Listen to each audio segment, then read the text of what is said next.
So, but look, Street Fighter V, obviously, first Capcom premiere event. So this is where you feel like people are gonna bring out their good stuff, for the first time. Save that shit for nationals. I mean, this is nationals now, right? So it's Pretty time much. to bring everything out. Yeah. So I just kind of wanted to take some time to talk about what I thought of the matches. Okay. And I don't know. Is there anything you want to say first? I'll let you go first. You want to just do the results for Street Fighter V first, or what? Sure. Okay. Yeah. Definitely going to be part of it. So. Okay. Final round Street Fighter V results. Top 8? Top 16? I don't know what you want to do. Let's do top 16. Top 16! People not in there. K-Brad, Wolfchrome, PR Balrog, Ricky Ortiz, Hugo 101, Chris Tatarian, Nasser. That's a lot. That was top 24. Jeez. Okay. Top 16 included Filipino champ Dalsim Nash, Julio, Ken, Crack Fiend, Chun-Li, Snake Eyes, Zangief. Those were 13th places. 9th places, Justin Wong, Karen, Flash Metroid, Vega, Liquid Knuckle Dew, Nash, GGP, Kazunoko, Kami. Top 8, Go Ichi. I don't know how to say 3151 in Japanese. Because you have to say Ichi for some reason. Well, it's 3 and then it would be Go1. It would be 3 Goichi. Goichi is 5-1, isn't it? I couldn't tell you, dude. Anyway. Because I think Suda51, who makes those weird games out there like No More Heroes and Killer 7, his real name is Suda Goichi. And so he calls himself Suda51. That's funny. Because of that, so... That's funny. Yeah. Geo1 with Chun-Li, 7th place. 7th place also, CR SonicFox, Fang. 5th place is Brent is Cool, Ken, and PH Nando with Harmika. 4th place, MJS Hitani, Nekali. 3rd, Mad Catz Mago, Karen. 2nd, Mad Catz Tokido with Ryu. 1st, winner, Razor's Infiltration with Nash. There you go. So, not in top 8. I mean, let's just talk about some of the individual players before we get into the whole entire thing. Yeah. I was really happy to see Flash Metroid do really well. Dude, that was cool. It's been a little while. Yeah, because, I mean, look, he is a top 8 EVO competitor. Oh, yeah. He's gotten there, but with Zangief. Multiple games, by the way. Yeah, Street Fighter as well. So he's gotten up there before. And honestly, he had kind of disappeared a little bit. I hadn't heard from him in a long time. I wasn't even sure I wasn't sure he was even going to be relevant in Street Fighter V. I don't know why I thought that. He's really he wants to play. player. Yeah, I just didn't know he was playing is all. Yeah, and then he came here with this Vega, just got into, 9th place? So that was actually really cool to see him come back into the scene. I didn't even mention, Momochi, who was right. there. Yeah. There were a lot of other people who I didn't even get to because they weren't even in top 24. Again, at 1,024 players. So. Right. Yeah, it was very cool that he was there. I was really happy for Crack Fiend. Oh, yeah. Got 13th at a super major and beat Ricky Ortiz. Yeah. Those are big things for him. Which was super emotional for him, too. Yeah. He got really emotional on that one. Definitely.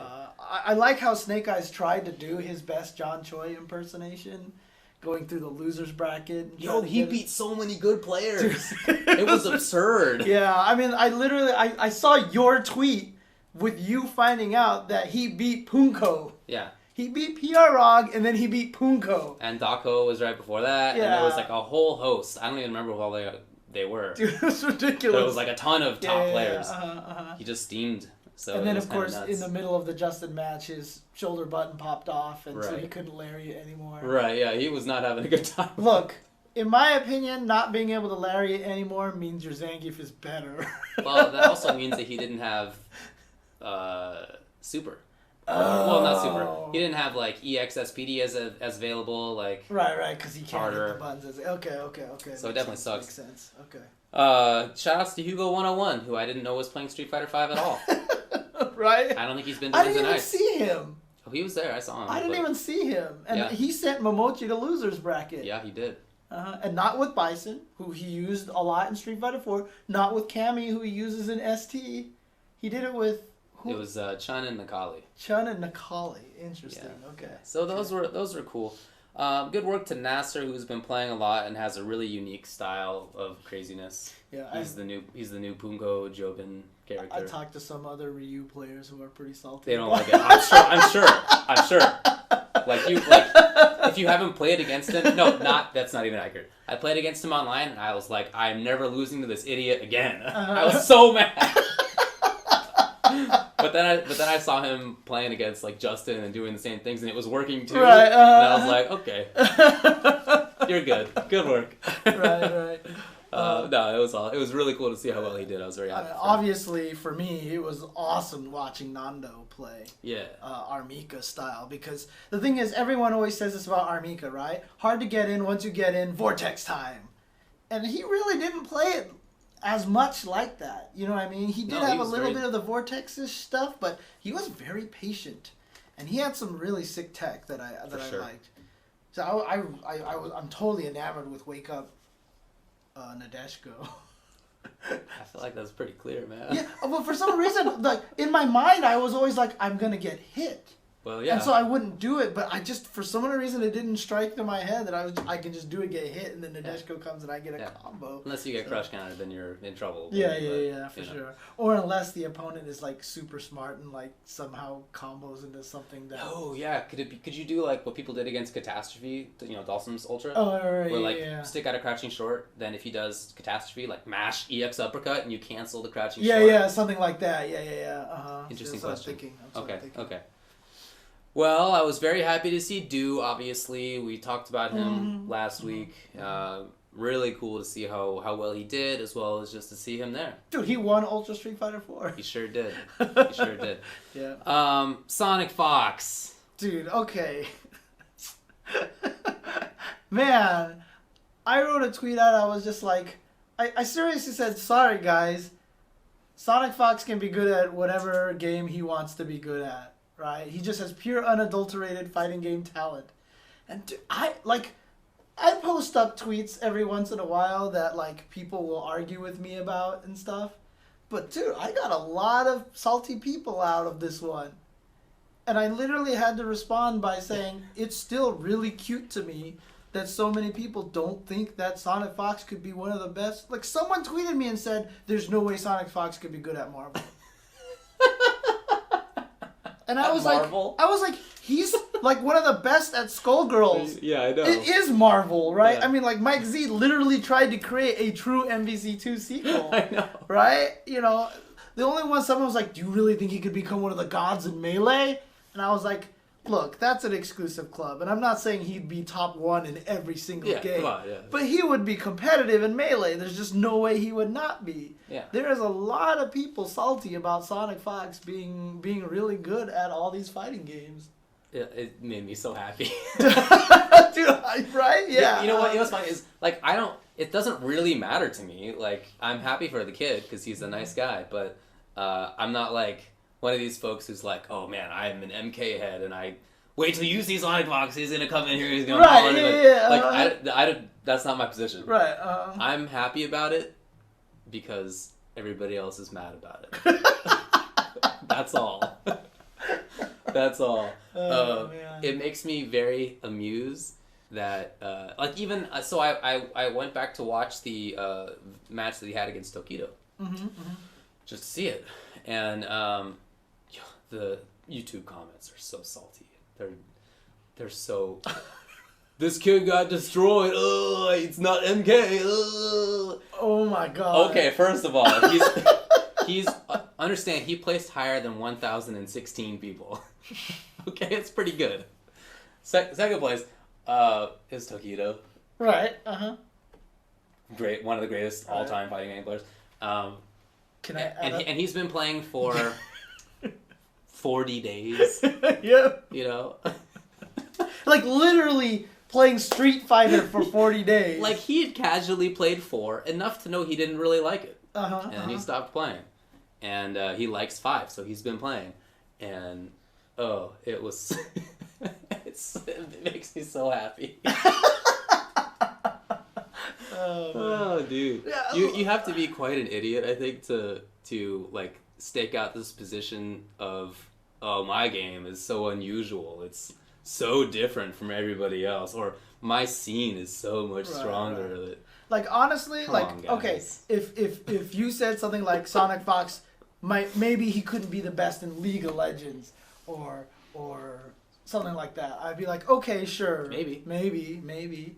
But dude, when it comes to fighting games, like you can't deny this guy his talent right now. He understands fighting games. Cause look, both of us came from the same position where when we saw SonicFox first start playing, it was like, this guy is random. Mhm. He abuses top tier. Mhm. He just throws things out and it somehow magically works, Yeah. right?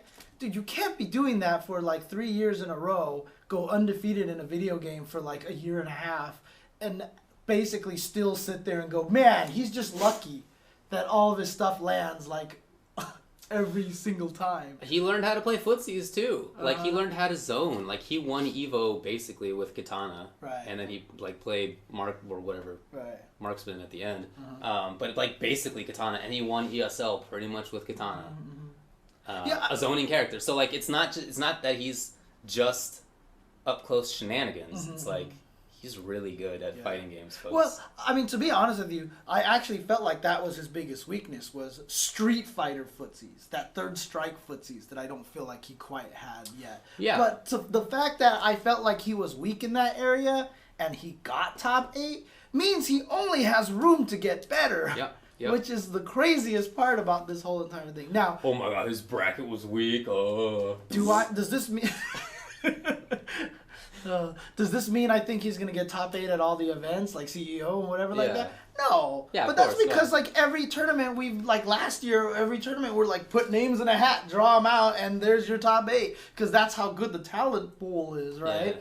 The talent pool is ridiculous enough that SonicFox is gonna lose before top 8, before top 16. But I guarantee you, this one tournament where he's gonna finish under top 32, everyone's just gonna jump all over that, dude. You know that's gonna happen. It's just people trying to be protective of their scene, you know? Yeah. Which is stupid. Get over it. So again, if he doesn't do well ever again, I don't really care. It's like not important to me.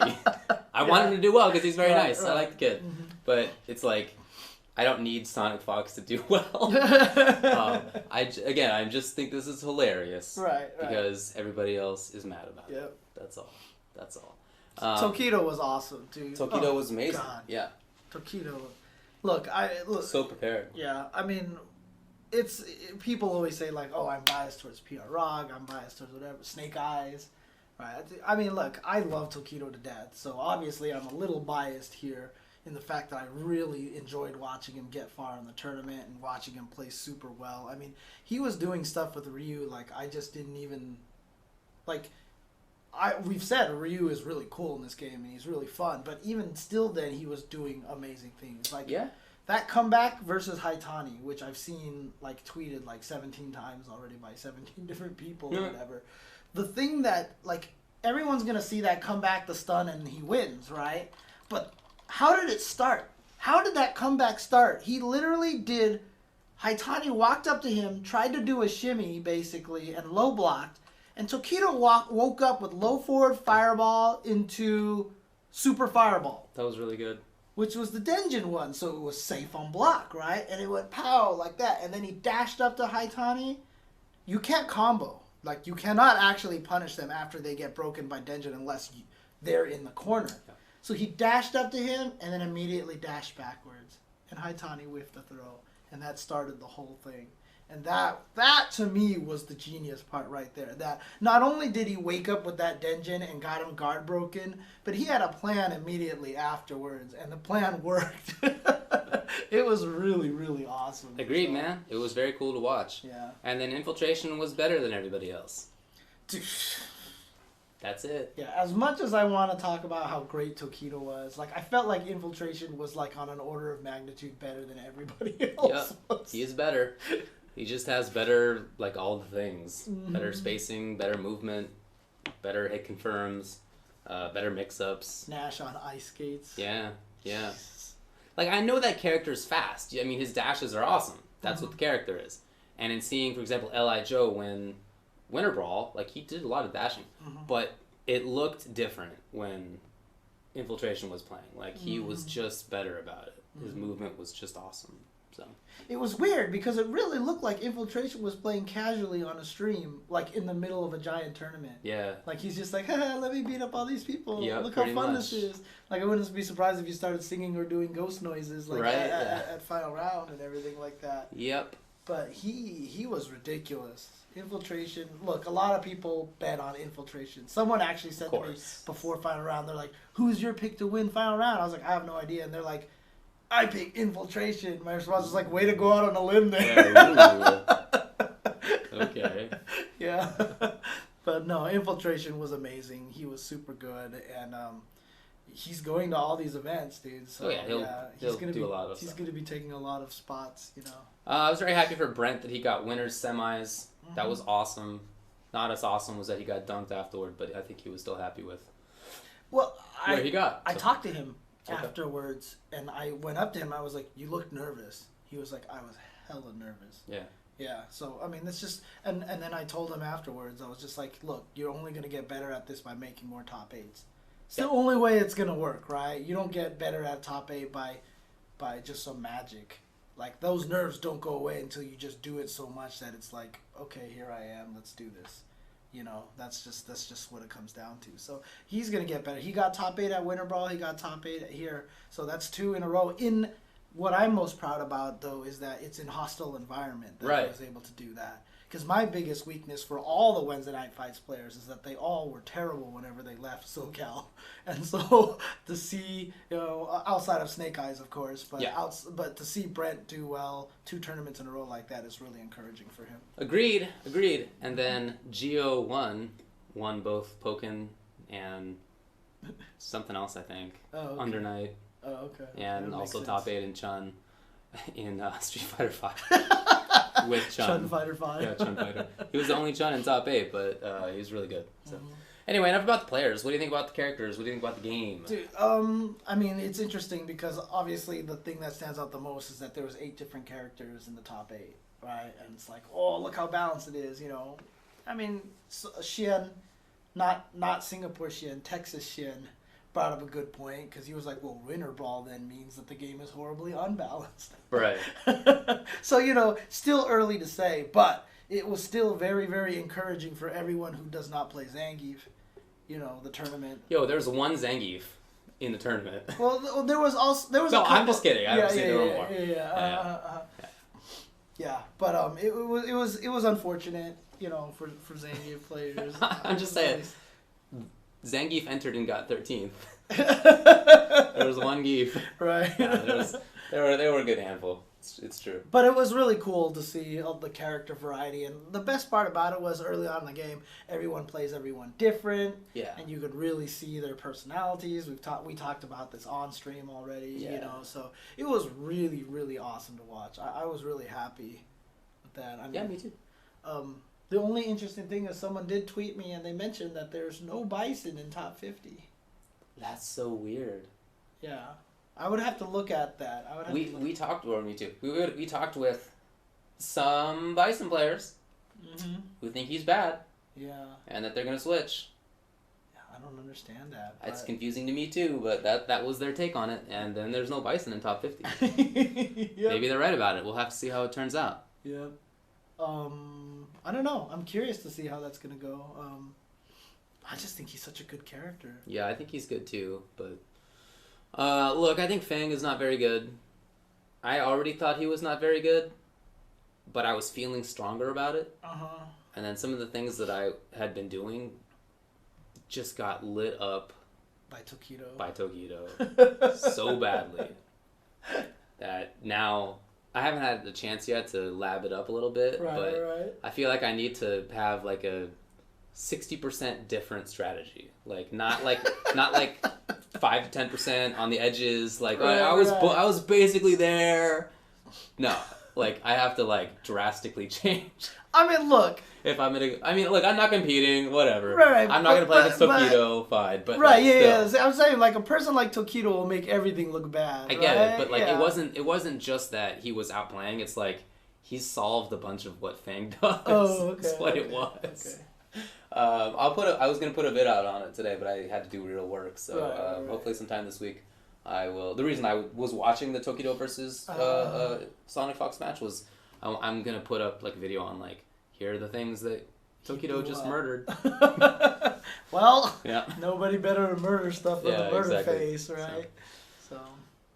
Yeah, I really like how the game looked overall. I thought it was fast and fun. It was really a blast to commentate. I hope everybody enjoyed watching it. We certainly got a lot of tweets that people enjoyed watching it. Not even having to do with commentary, but like they liked the game a lot. Right. And, I really hope that sustains because the game, I think, is fun, and I really would like people to pick it up, and because we know a lot of people didn't. So, but we'll see once that, April leap year March day patch release comes out. Whenever that is, yeah. Leap year March. Okay, so before we get to the actual results, you want to talk about the No Alex trailer? Sure, no problem. So here's what happened. There was no Alex trailer. With zero provocation, some people at Final Round thought that there was an Alex trailer. Shoutouts to Infiltration, too. They gave him the mic and said, "Do you have any words?" Yeah. And he gets on the mic and he says, "Give me the Alex trailer." Yeah. Genius. Yep. Genius. Seriously, there was no provocation. There, usually when people get disappointed, it's that there is a build-up and then it like doesn't amount to how they thought it was going to be. Like there's a setup before disappointment. Like you're like you have to go up the roller coaster before you can like go down. But nah, man. The people were just going along the ground, it was a flat ground, and then somehow they found a cliff, and they got disappointed. I didn't understand what happened. Dude, I saw some angry people. I know. Like, there are some people who are so mad at this. Like, this is an affront to everything, and that Capcom is a failure because they didn't have an Alex trailer. Look, I can understand being upset there was no Alex trailer. They never promised an Alex trailer. And that's all you need. You don't have to have them say, coming in the final round, there's no Alex trailer, by the way. Like, yeah. I like how somebody we had dinner afterward. I like how somebody explained it there. I forget who it was. I wish I could give credit. But they said it's like somebody going to a tournament, or no, going to whatever. They went to go get a sandwich, and that sandwich didn't come with $1 million. Where's my $1 million? Well, we didn't promise $1 million. That's what I was expecting. You didn't say it didn't come with $1 million, right? Yeah. I thought that was hilarious. So I don't know what the deal was. Hopefully, at some point soon, they'll bring it out. Like they should, because it's almost not almost not March anymore. Right. Exactly. So hopefully they do it soon. But yeah, like so I found out at least that there was not going to be an Alex trailer like an hour in advance because I asked. You knew how. I just asked. Okay. I was like, "Are you guys showing anything tonight? Like, is there going to be an Alex trailer?" And they were like, "Nah, it's not tonight." Like we didn't tell them that it was going to be tonight. Like it was. Right. So, like I knew that there wasn't one, and when Infiltration and then Larry got on the mic and was like asking for it, I felt so bad. Because I just don't like seeing people disappointed, I guess. I'm very nice. I don't like seeing people be disappointed. So when they were all sitting there, looking at the monitor, the whatever the thing is called, the projection screen, I just had to take a picture of it. Right. Because it was... Dude, well, see, what can you do? The good part about it was it made everybody listen to our post-tournament analysis. That's right. Yeah. Because that's what they all wanted to hear. I know. That's what they all wanted to hear. Yeah. But, dude, I mean, we talked about it a little bit afterwards. It would have been so much better if instead of playing the Rashido theme, they really did just bring out a picture of Alex Vai, the emote picture, Yeah. They just said, "Here's your Alex trailer," and then that dude. That face. That might have been one of the greatest things had that actually happened. Yeah. But I thought the Rashid music was pretty good though. Yeah. And like, dude, people who weren't there. Everybody on stage like looked over to where the Capcom folks were, like Hans and whoever else, while asking about the Alex trailer, and Hans is over there like, nope, we don't know, right, we don't have it, it's not there, and they were still sitting down looking at the projection screen. Dude, they Why? sat there yeah. I know. And then they sat through our whole spiel Uh-huh. of 10 minutes breaking down the event. And after we were done, they was kept just looking at Nidell. So Nidell was like, I guess I gotta do something. So he walked up and was like, there's no Alex trailer. yeah. Yeah. The whole situation was very strange to me, but hilarious. Although, as I said before, I felt very bad for everybody who was disappointed. I'm going to stick with that one. Yeah. I'm sure it'll be soon. Again, we're running out of March. Look, if they had said, we're going to have something cool for you guys at this event. Didn't they, before DiCaprio came out, they said, there's going to be something. Right, and that's why everyone stayed and watched, right? And everyone's like, oh, okay, here's the new... Because they said they were going to announce the 5th character there, right? And so they didn't say anything about that going into final round. Nope. Everyone just kind of made that assumption, and... you're going to be disappointed. I'm sad that there was nothing. I even said, a lot of people were like, do you think they're going to show anything? I was like, they got to show something. I expected it. I was like, yeah, that would make total sense. It would make sense. It wasn't there, but I'm not going to be like death to Capcom for that. Yeah, right. It would have been cool, anything, but... so. Yeah, exactly. Yeah. I'm telling you, there was a flat roller coaster, and they just went into the earth. Just dug a hole. It's like a sinkhole. Yeah. Crumbled under them, yeah. Yeah, so. Anyway, hopefully it's soon. Again, it should be soon, because they said March. Mm-hmm. It's almost not March anymore. But yeah, no, Street Fighter V looked really, really good. Agreed. Really, really, really good. I'm super happy with the way it's turning out, and it's exciting to me that a new character is coming out, potentially in 1 week or a year and a week. So Ooh, you think that they meant next March? I really hope that we go back and read the press release and it just says, coming in March. Yeah, I know, right? Not March 2016. But it's a cool thought to know that these characters are going to be coming throughout the year. Yeah, it is. You know what I mean? So there's always going to be something fresh coming along. So I think that's kind of exciting. So. Agreed, man. All right, well, you want to take a break and then we'll get into the results of final round and then everything else after that? Let's do it. All right, be right back.